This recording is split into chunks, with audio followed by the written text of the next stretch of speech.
Be careful what you wish for because it can become a reality. Yeah.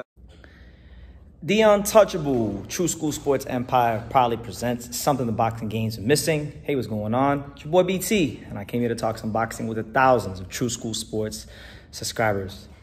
All right, so I'm just finishing up a little workout here, trying to maintain a decent level, a good level of fitness for these YouTube videos. Gotta look good for the camera, look good, feel good, make videos good, make videos well, So I'm just here in the gym, a nice, quiet, spacious, empty gym where you can just come in here and think and work out and get your mind right. But listen, I wanted to speak about one of the fights on this weekend, Saudi Super card, that I feel and truly believe could steal the show, and it's a very important fight for the middleweight division.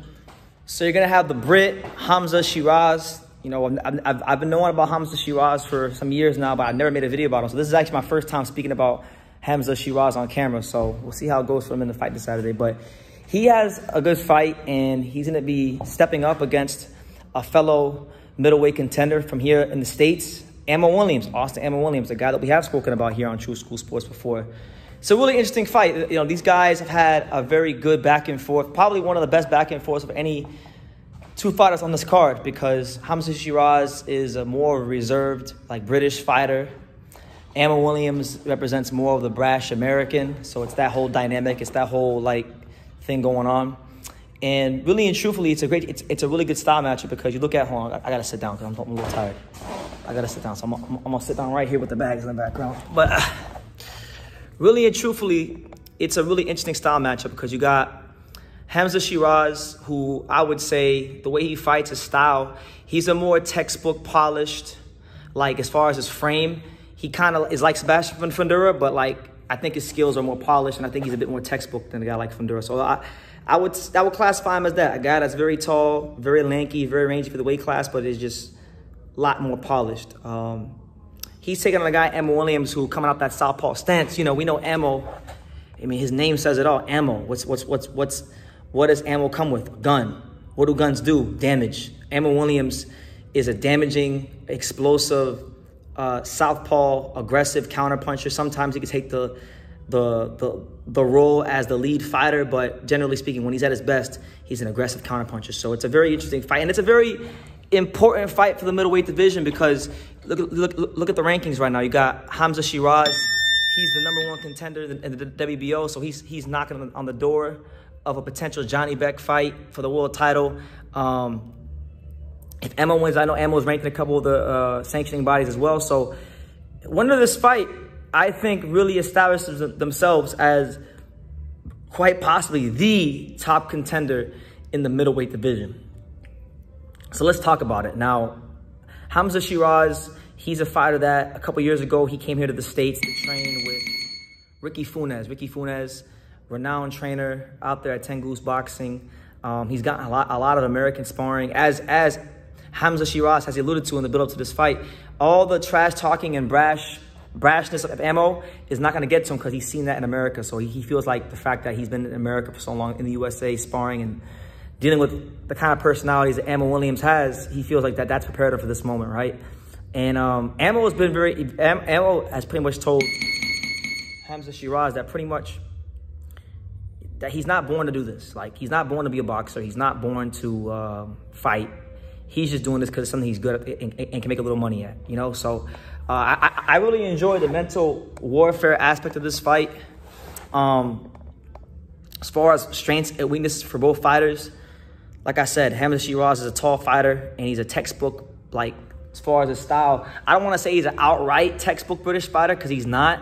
I think he's definitely added some wrinkles to his style in the last couple of years, but there is still some of that in his style. So I would say he leans towards more of a textbook British fighter, but he can be a volume puncher if need be. He's shown that in fights before. Ammo Williams, he's been a little bit all over the place. I've seen fights where he's just swarmed guys. I've seen fights where he's been the aggressive counterpuncher. So I think this could be a fight where you see Hamzah Sheeraz actually controlling the fight from the outside, and he might even put 3, 4, 5 rounds together, and I can see Ammo Williams punching in between the shots and hurting him. So I think the fight within the fight for these guys is Hamzah Sheeraz is going to have to be very selective of when he decides to press Ammo Williams, And Ammo Williams is going to have to try to get past that lead left hand of Hamzah Sheeraz.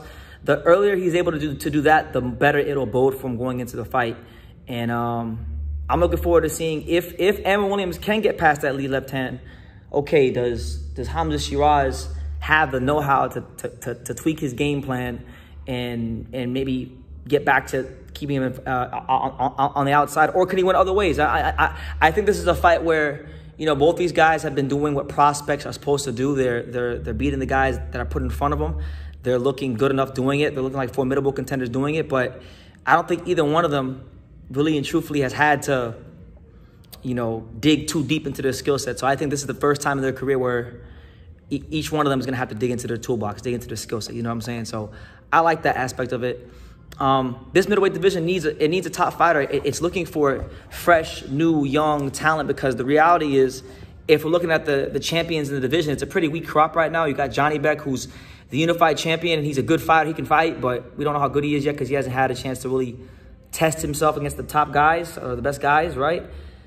So you have him. Right now, he's the guy in the division. You got Arizani Lara, who's still old but still beating up these young guys. And then you got Carlos Adames, who has recently elevated to the champion. So the division is up for grabs. And honestly, I don't know who I like in this fight.